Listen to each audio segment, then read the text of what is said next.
Hi, ഈ സുന്ദരിപ്പൂവിനെ ഇഷ്ടപ്പെടാതെ ആരും ഉണ്ടാവില്ലല്ലേ. അടിപൊളി പ്ലാന്റ് ആണ് നമ്മുടെ ഫെലനോപ്സിസ്. പക്ഷെ അതിന്റെ വില കേൾക്കുമ്പോൾ നമുക്കൊരു ഇത്തിരി വിഷമം ഉണ്ടാകും. പക്ഷെ പൂവുണ്ടായി നമ്മുടെ സിറ്റൗട്ടിലൊക്കെ ഇരിക്കുമ്പോൾ കാണാൻ അടിപൊളിയാണ്.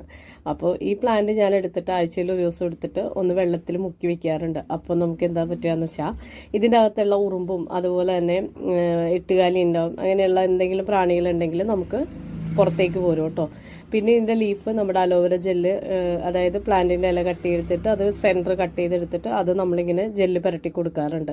വേരിലും എല്ലാത്തിലും പുരട്ടി കൊടുക്കും. അങ്ങനെ ചെയ്തുകൊണ്ടിരിക്കുന്ന നേരത്താണ് ഞാൻ നോക്കുമ്പോൾ താഴെ നിന്ന് ഒരു ഒച്ച് വന്നിരിക്കുന്നത്.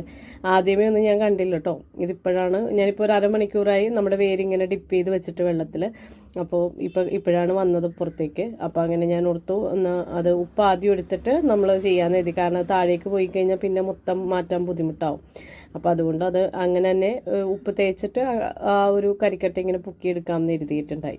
അങ്ങനെ അത് പൊക്കിയെടുത്ത് മാറ്റി. അപ്പോൾ ഒരു സമാധാനമായി. എന്തെങ്കിലും ഇരിക്കുമ്പോഴാണ് പുതിയ വേരൊക്കെ വരാൻ ഭയങ്കര പ്രയാസം വരെ. ഇത് ആ വേര് മൊത്തം കഴിച്ചു തീർക്കും.